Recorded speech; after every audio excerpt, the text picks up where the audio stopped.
The following was recorded in front of a live studio audience at the Studio 21 Podcast Café.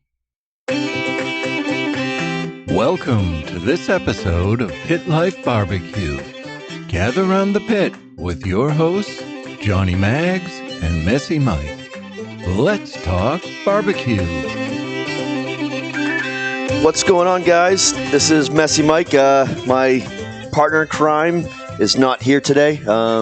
He's taking some time off, just taking some time off, resting through this coronacation. So I'm going myself here. So we're going to be polite and just say he's taking time off? Yes. And not that he lost a knife fight? No, he's taking some time off. He's spending it with his kids. Well, fair enough. Good for him. So how you doing, Ben? I'm doing very good. How are you? Doing good. Hanging in there with all this craziness going on right now. Yeah, you practicing social distancing? Trying to. Well, you shouldn't have hugged me when you came in. I can't help it. Fair enough. I do have my bottle of Purell over there, so very good. We're good. We're good. But you know, the safest place to be is in a cigar shop. So that's what they tell me. That's what they're telling me. So I'll listen. I'm gonna believe him. I see this smirk on his face way off to the side right now. Nice. But so I want to get kind of right to it. You know, supporting local is you know the best thing you can do right now through this situation. You know, so I figured I'm by myself. So I grabbed some Pipe Dream. Pipe Dream Brewing is local to Southern New Hampshire. They're at 46 Harvey Road in Londonderry. And so I picked up, you know, a couple of IPAs. This one happens to be Double Vision. But, you know, during this, I'll have, some beer from, you know, more local breweries as this time goes on. But, you know, 100% support your breweries, support your restaurants. You know, let's help everybody get through this. And we have a great show today. We have Kristina and Greg Gaardbo from the Chicago Culinary Kitchen and Rockin Rodizio out of Chicago. How are you guys doing? Good, and you? Thanks for having us. No problem. How are you guys holding up with this whole issue right now? Actually, we did okay this weekend. Our customers are allowed to come in and order and then take carry out. Mm-hmm. So we cleared all the tables and chairs out. We also, with everything going on, have been allowed to sell carry-out beer and wine, even though we actually do not have a retail license for that. Mm-hmm. So that's awesome that they're doing that. Yeah, starting this week, Thursday night, actually, we are going to have our food truck out at a specified location. Mm-hmm. So we'll actually have traffic 3 days a week, Thursday with the food truck, and then 2 days at the kitchen on Saturday and Sunday. Nice. Beautiful. And I mean, you guys are getting support from local. I mean, you know, staying busy. Oh, absolutely. We've got a lot of loyal customers, almost kind of like a cult following. Mm-hmm. So it's nice. They've been coming out and trying to support us, and even just come and pick up barbecue to stock up and have stuff for the week, because they know that we could use the business in this time. Nice. So I wanted you guys on the show today. I never formally met you, but I want to say it was at one of the national barbecue conferences. You guys came out, you know, and just your whole cooking with live fire, your whole setup, your demonstrations. I mean, you guys put on a phenomenal show. You guys do great work. Your food's amazing. You know, Greg being a former Marine, and you know, Kristina used to be a registered nurse. How did you guys get into this, you know, passion and venture of what you're doing now? I always say that we didn't find barbecue found us. You know, we started in the backyard. You know, long and short of it, we started in the backyard. We started with the, you know, we got a churrasco from somebody that made one for us in Texas. Mm-hmm. And it fell apart basically after about 10 uses, just because the way the gears were set up. So we got our first one from Brazil, and the rest was history. So we have 3 of those currently to cook on, and they're all in a trailer right now. But we just started grassroots out of, you know, what's the word? Green sprout. Green sprout. Yeah, we started with green sprout, you know, and we needed a commissary for the catering, because the Rockin Rodizio is strictly catering. Mm-hmm. So we needed a commissary to do all of our raw prep. and then we take the food from there and go cook live on site. And that's actually how we got the original location for Chicago Culinary Kitchen. We were doing that for the commissary near the prep kitchen, and then we missed the barbecue and craft beer section of it. And so we decided to open as an event space. And that was October 2016. Okay. And the initial idea was to allow other chefs to come in and do other types of cuisine and teach classes and have it just be that event space, hence the name that doesn't really say anything about barbecue. Yep. Chicago Culinary Kitchen. Like a shared kitchen space type deal. Yeah, exactly. But our barbecue was so well received that about 5 months later in March 2017, we opened on the weekends as a restaurant and nixed the whole idea of a shared kitchen space. Oh, that is awesome. Now, so the restaurant is only open on the weekends. So you guys catering all week and then restaurant on the weekends, or how does that work? Well, we also have another business as well that we do. So it's not like we just sit around waiting for cooking. But yes, we. Well, you also do the Shockwave promotions. Yeah, Shockwave promotional apparel. Yep. I've been doing that for 30 years. Okay. I know I don't look that old, but yes. So that kept me busy. That still keeps us busy forever. But that company runs, it can run itself, which allows us to do other things as well. Pursue our food passions and beer passions. But yes, the kitchen is open just weekends. Saturday and Sunday, we open 11 a.m. Line usually starts around 10. You're first in line. You get a free beer while you wait. Oh, nice. Doors open at 11. We're usually sold out by about 2 o'clock. We have if you look at our website, our standard dine-in menu, we have that every Saturday and Sunday. Mm-hmm. But then we also do some fun specials, which may or may not be barbecue.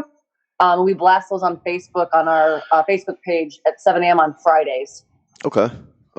Now, when you guys first started, not being in Texas, how did people kind of react to, barbecue takes a long time. We want to sell fresh barbecue. So when we're out, we're out.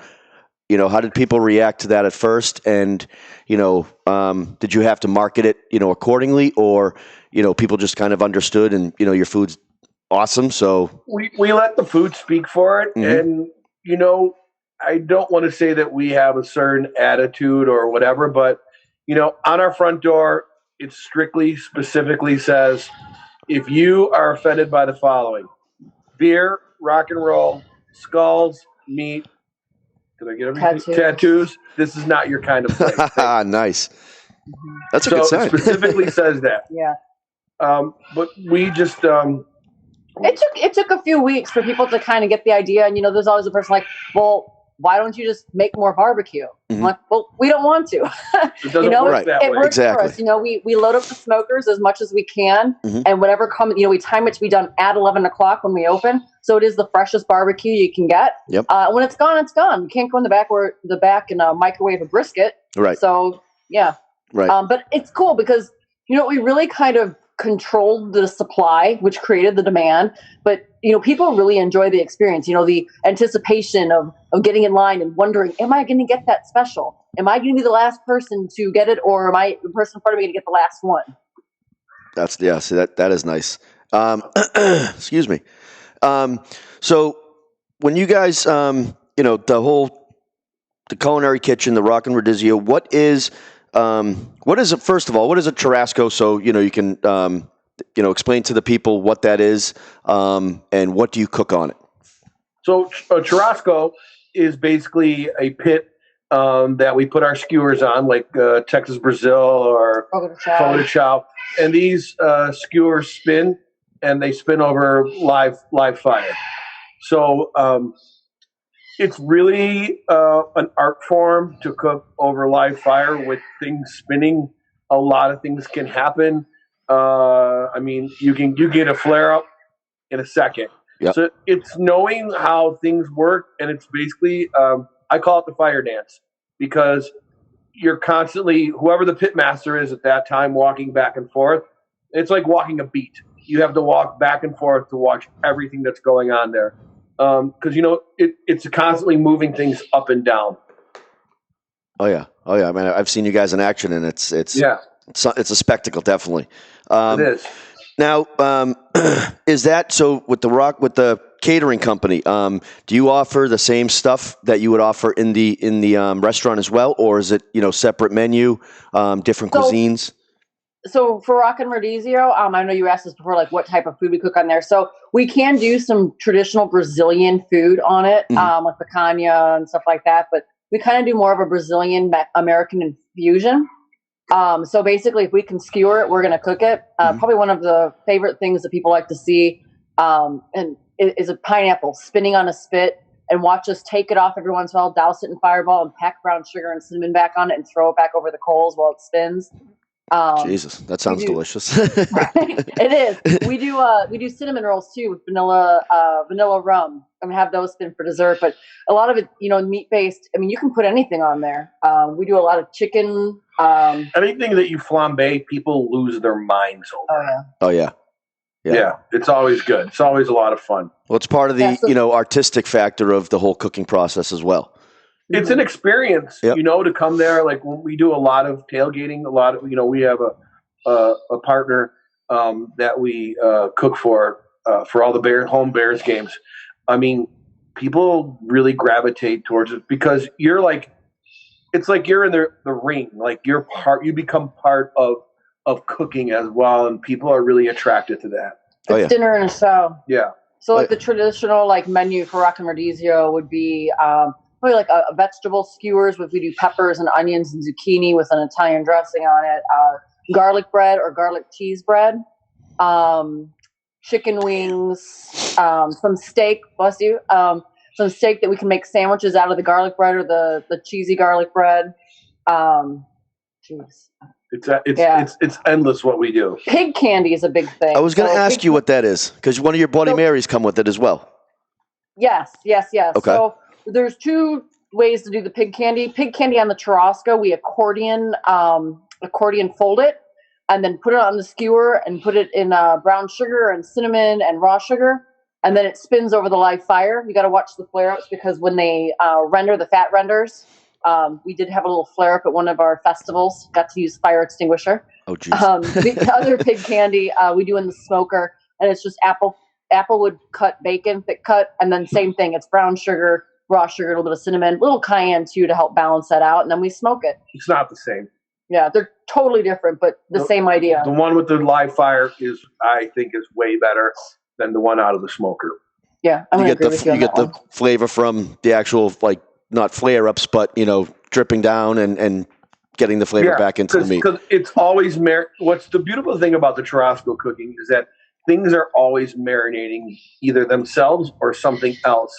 So if we have something that can sit on top of something else, and I can utilize that fat from the thing that's above it, dripping on something underneath it, that keeps everything nice and moist. So you'll have your bacon above maybe your steak, and so you're getting some bacon fat on that to help kind of keep it moist. It's a giant rotisserie. Each skewer is basically its own rotisserie over the pit. Okay. And what type of smoke are you using in the restaurant? I know you mentioned or it says you guys use an Old Hickory. Yeah. So we have 3 Old Hickories right now. We have CTO. We have double wides. Okay. So we have 2 inside, and then we have one outside on a trailer, and then we have another pit that we call Mad Max, which is an offset pit that sits on a 1950 truck. Oh, that's cool. That's cool. Yeah, super cool. The front of it, we took the engine out, so underneath the hood, instead of the engine, is actually a grill. So we'll have a wrecker take that and drop it off at a catering event, and we'll cook steaks and stuff under the hood. And then we'll do some shorter cook items like chicken and ribs or sides in the offset smoker on the back. Oh, wow. Oh, that's awesome. It's almost like the 3 Taxi Guys or the Shed, like their vehicle. Yes. Yep. Oh, nice. Excuse me. Jesus. So the, reading up on you guys, you have no sauce on your meats. Everything is just, in the restaurant. You don't use any sauce. It's strictly just rub and smoke. And you use cherry and apple. Yep, chapel. Yeah. Nice. Now, do you offer any sauces for the side for them to, dip in or put on? Okay. Yeah, we just do one sauce. That's it. We're not one of those restaurants that have 17 sauces. Smoky hot, mustard, Nashville. It's one sauce, and that it just keeps things really, really simple that way. We chose a Carolina style sauce. And it is kind of funny because, again, it's the same sauce, but you'll see people trying different bottles and they'll pick their favorite bottle. It's all like they're different. And they're like, this is the better one of the two. And I'm just like, do I tell them or do I not tell them? I'm like, whatever, sure. Oh, that's awesome. And so around here, when we like Foxborough Stadium, which is Massachusetts, they don't allow you to bring a catering rig if it has a company name into the facility to do catering. How do you guys do that with the with Chicago Stadium, or are they much lenient? You mean you can't it can't be branded? It can't be you can't bring anything branded into Foxborough Stadium or the parking lot. Yes. Are you talking about for the Bears games that we talked about doing? Yes. So that's in the Planetary parking lot outside, and then they have shuttles that take them over to the stadium. Yeah. So it's a satellite parking lot. Yeah, we're about 8 minutes from the actual Soldier Field. Yeah. Okay. It's a huge parking lot. They got all sorts of tailgating going on, but then the group that we work with, I can't even get in the arena. Exclusive event experiences. We are their number one caterer, and so we do all of the Bears games. And they have a huge portion of the parking lot that is theirs. And I mean, they roll out the black carpet. They got high tops. They got cocktail waitresses. At least 2 or 3 full bars. It's the biggest party that's down there for the game. Oh, that's awesome. How many people does it take to staff something like that? For us, it depends on what we're cooking. So, if we're bringing the churrascos down, and it depends how many people we're cooking for. Mm-hmm. So if we're cooking for 400 people, I need somewhere in the neighborhood of about 6 to 7 people to help. Now, I only need one person, which usually is myself and Kristina, like running the pit, and then somebody taking skewers. It's cutting and processing that takes the longest time, because after things are cooked, they got to be cut down and served then. So that's where I need the people. It's not the cooking aspect of it. Right. Oh, yeah. But the prep part can take 2 days easily, and then it's kind of sad because things cook so fast on there. I just prep for 2 days all this stuff, and it's already gone. Done 3 hours. And that's what people don't see. They don't see the before and after, the catering job. They don't see the cleanup. Right. They don't see the putting stuff away, sanitizing stuff, and then, the whole prep and actually making stuff beforehand. They just see what's in front of them, and, that's what's kind of crazy because, a lot of people expect barbecue to be cheap, and it's not. No, it's probably the most expensive food you possibly could find. I mean, between prices going up and down and your loss and the time factor, there's a lot of loss in that. Especially, your big meats that cook, anywhere like your pork butts, and your briskets, you're going to lose probably 20 to 30% of that after you trim it and cook it down. Yep. And you're already, and then you got to watch the price fluctuate. Pork's not as bad because it's usually always cheap. It's like free. But brisket especially, keeps. Like we use certified Angus beef for all of our beef, and so it's a high quality meat. It's not the cheapest, it's not the most expensive, but I mean, it adds up. Oh yeah. If you don't start with a quality product, you're not going to have a high quality, end product. 100%. We're brand ambassadors for certified Angus beef. So, we do whatever we can to help promote the brand. Mm-hmm. And they help us when we need help. So it's nice symbiotic relationship. Now, what do you guys do with the trim from brisket? Do you guys do anything with that? Burgers, sausage, anything? Or currently, right now, our place is too small to do grind. Okay. But we render that brisket down and we make tallow out of it. The tallow. So if we're doing any kind of steak at the kitchen, it starts with tallow and then it ends with tallow. Instead of like people put butter on top of their steak, we put tallow back on the steak then.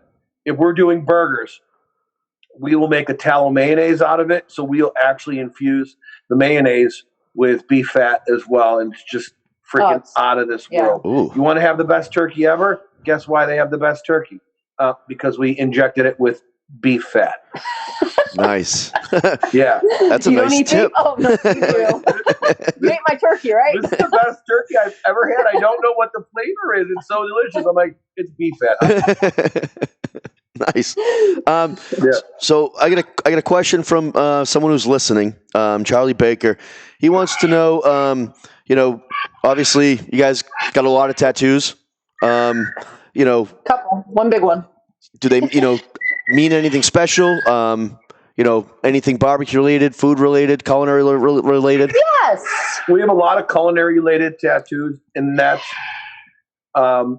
when it comes to tattoos, it's how you feel that day. There is no like my uncle died in the war and I got a sob story, or there's no, we don't have any kind of like that. It's just how you feel. Tattoos for us was basically date night for a while. It was beers, burgers, and tattoos. So every 2 weeks we would both go sit for 4 to 6 hours, and then we'd have some beers and burger and go home.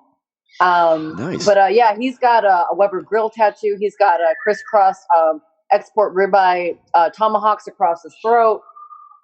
Beer, we're very much into craft beer. We both have beer hop tattoos and other beer tattoos. I'm a certified Cicerone, so it especially means a lot to me because it's something I worked very hard for. But yeah, other than that, the tattoos are fun. And they're addicting. And we just don't care. Yeah. And they're addicting. 100%. Now, so Kristina, you went to, is it Cybele Institute of Technology? Yes. And and technology brewing course you took.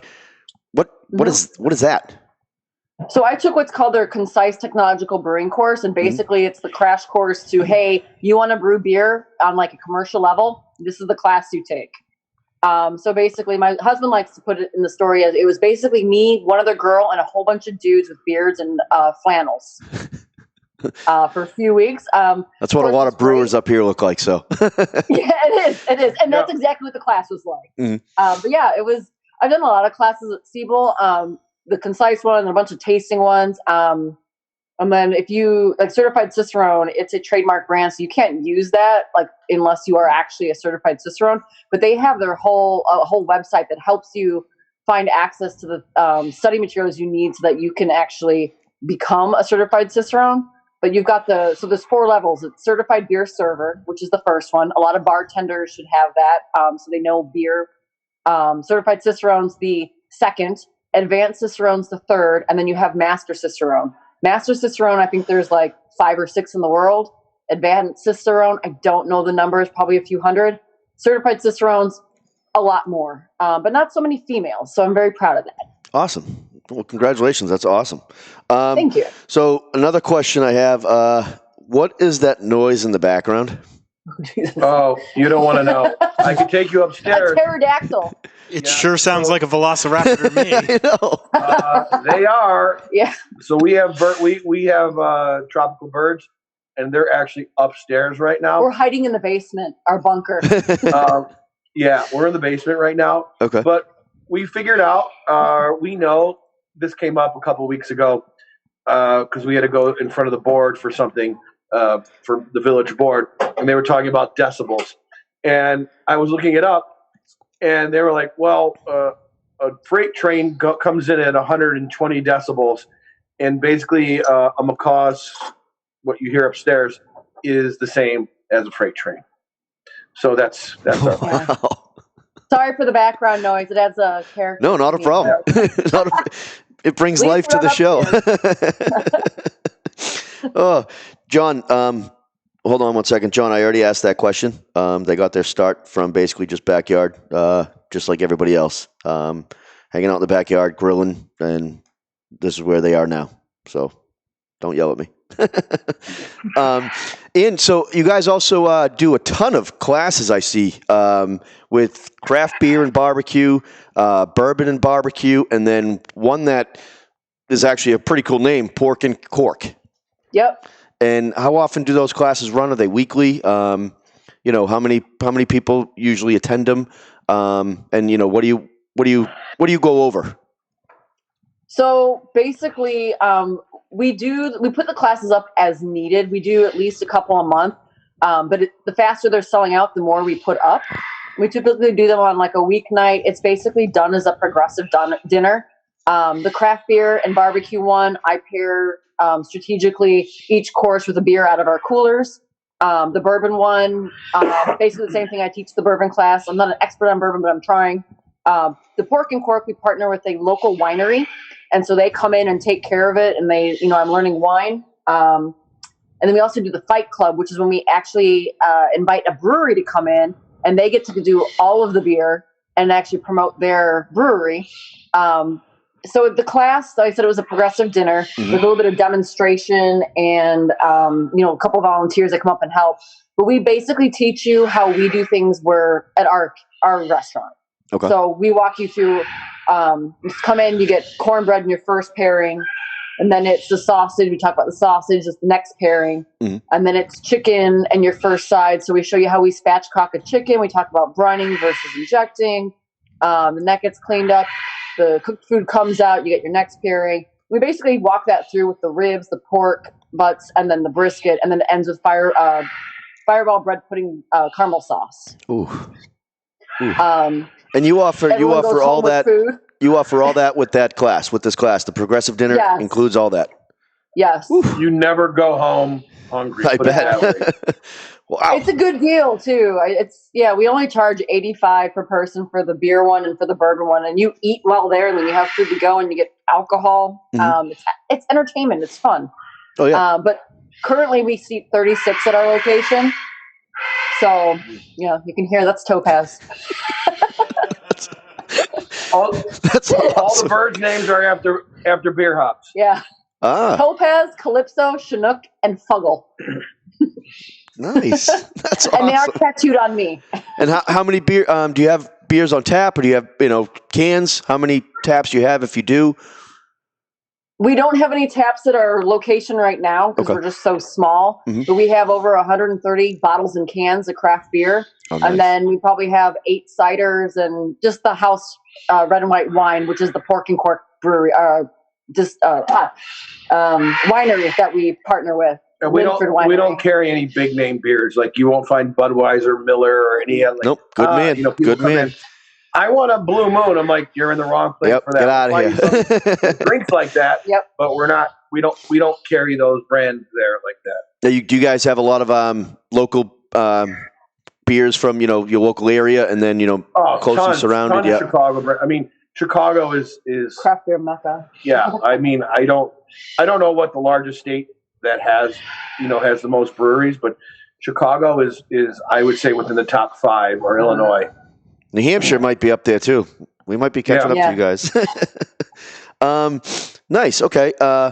So where can where basically can people find you guys? You guys do a lot of. You're probably not doing your events that you see online. But where can people find you when this is all done? On social media, what's your website? For both companies. So, website is ChicagoCulinaryKitchen.com. Facebook, Chicago Culinary Kitchen. Instagram is CCK Kitchen. Okay. Currently, where we're located at 773 North Quentin Road in Palatine, Illinois, we're open weekends only from 11 to sell out. But we are in the process. We just finished demolition on a new space a couple miles away. Oh, nice. We will be moving and opening 6 days a week for lunch and dinner, brunch on Sundays, and once a month at brunch will be a pajama party. Oh, so once this blows over, we are expanding in the process of expanding. Oh, nice. Congratulations. That's awesome. Thank you. Thank you. That's awesome. And your food truck is going to be at you're not going to say anything right now, but it will be at a location. It's going to be at where our new restaurant's going to be. It's going to be Lake Cook Commons Shopping Center. That's this week, though. Yeah, that's this Thursday. But our truck goes wherever, we really do this event. Yeah, we do events. We don't go to like Navy Pier and sit there and wait and collect whatever. We don't do that. Paid gigs are always better. Yeah, exactly. But yeah, you can, if you go to our website, any classes we have currently or any events, there's a classes drop down and an events drop down. The events drop down shows you anywhere we're going to be doing whatever kind of barbecue, whatever equipment we have with us. And the email from that website goes straight to my phone. So if anyone has any questions, they can shoot me an email from the website and I'll answer them. But the food truck is more, I'm going to say burger eccentric versus, barbecue on a food truck is not easy. Transporting barbecue from our restaurant is easy, but yeah, usually we'll have some barbecued items that we did at the kitchen. Okay. And then burgers or tacos or something else. Okay. And I just have to ask this question. What's an El Jefe? El Jefe. Oh, El Jefe. Excuse me. El Jefe, the boss. So it's a sandwich. We don't have any combo platters or anything like that. We don't really do barbecue sandwiches. El Jefe is the only sandwich that we currently do.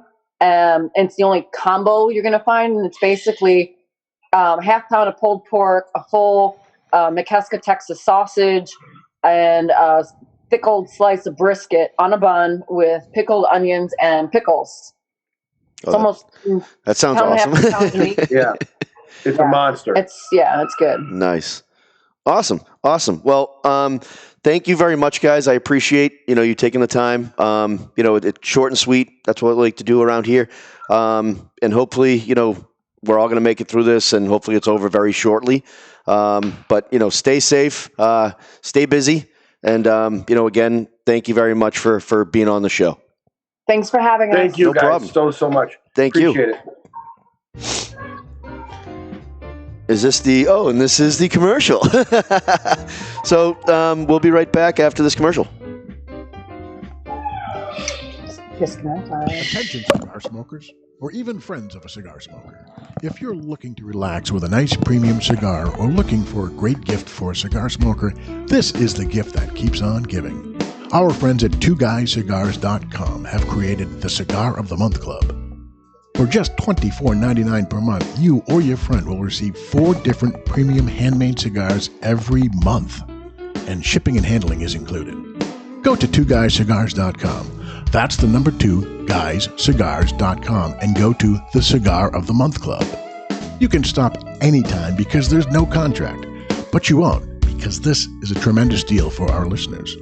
Go to twoguyscigars.com. That's the number 2, guyscigars.com, and click the Cigar of the Month Club.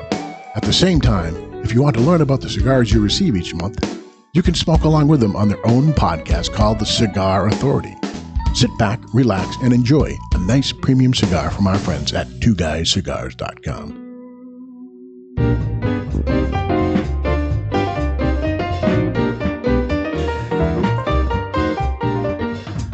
And we're back. So just wanted to thank you very much, everybody. Hopefully John is back in the next couple weeks. But hopefully everybody stays safe. Again, support local. Support, your breweries, your local restaurants, takeout. Help out as much as you can. And thank you very much for watching. And we will see you next week. Take care.